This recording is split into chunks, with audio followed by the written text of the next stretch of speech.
I sensed the fracture the instant she brushed my arm aside. We were sitting at a small dinner with her colleagues, the kind of gathering where laughter filled the air and wine glasses clinked.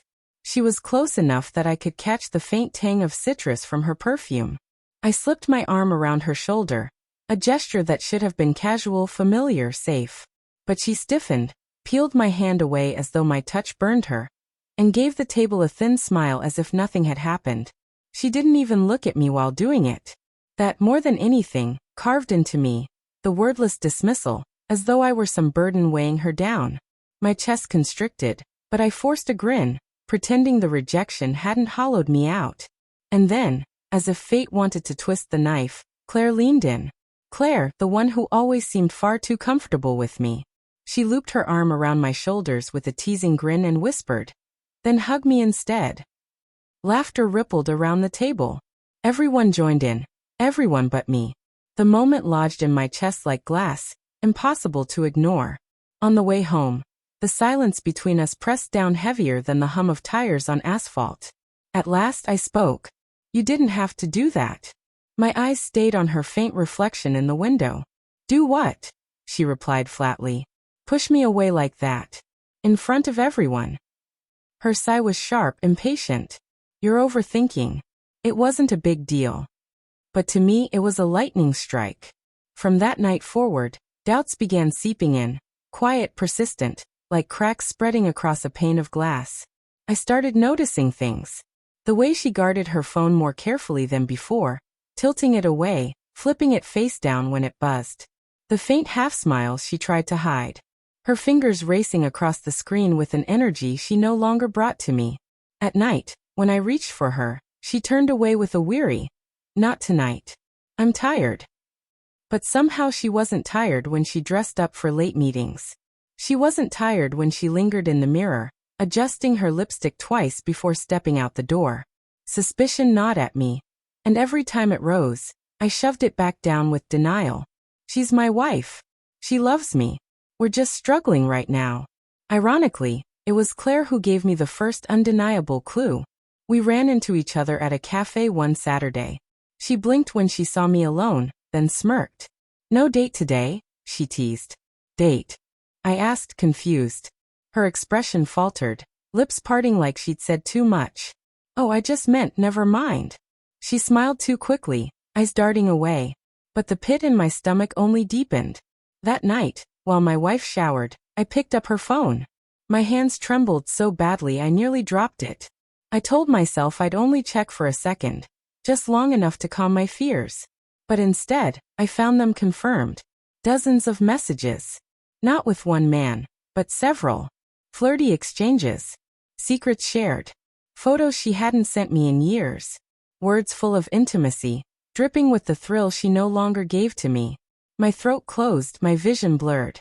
I wanted to smash the phone to pieces, but instead I set it back, exactly where I'd found it. She stepped out of the bathroom moments later, steam curling around her, humming lightly, unaware that my world had just come apart. The hardest part wasn't the betrayal, it was pretending I didn't know. Each day I went through the motions, breakfast, work, small talk. But every glance at her reminded me that the woman I thought I knew was gone. My wife was a stranger wrapped in her skin. Sometimes rage boiled inside me, begging to erupt, to confront her, to demand answers. But cowardice, or denial, always pulled me back. If I didn't speak it, maybe it wasn't real. Maybe there was still something left to salvage. The breaking point came on an ordinary evening. She said she'd be late at work. Something inside me snapped. Instead of heading home, I drove to her office. I parked across the street and waited. Hours slipped by until she finally appeared, only not alone. A man walked beside her, his hand brushing hers as they laughed in the shadows. They didn't see me. Why would they? I was just another car hidden in the dark. But watching them together was worse than any confession. It was the final proof. The truth carved in stone. When she came home, I was waiting at the kitchen table. "Good meeting?" I asked, my voice deceptively calm. She froze, keys dangling in her hand. "Why?" she said. "Long day." "Funny," I replied. I didn't realize work meant holding hands in the parking lot. The color drained from her face. The silence between us stretched taut, unbearable. Finally, she whispered, "It's not what you think." But it was. And we both knew it. The days after blurred together in a haze of fights, tears, and half-explanations. She admitted some things, denied others, twisted stories until I couldn't tell what was real anymore. "I just felt trapped," she cried once. "I needed to feel alive again." And what could I possibly say to that? That her hunger for excitement excused tearing my world apart? That her restlessness justified breaking the vows we built our lives on? Her apologies felt hollow. Every excuse cut deeper. In the end, there was no dramatic explosion. No slamming doors or shattered dishes. Just a slow unraveling. One morning she packed a bag. I didn't stop her. I didn't beg. I simply watched as the woman I'd loved walked out, suitcase in hand, leaving silence in her wake. Claire showed up a week later, her expression softer than I'd ever seen. "I heard," she said gently. "I'm sorry." She reached for my hand, her warmth steady, her voice low. "You didn't deserve this."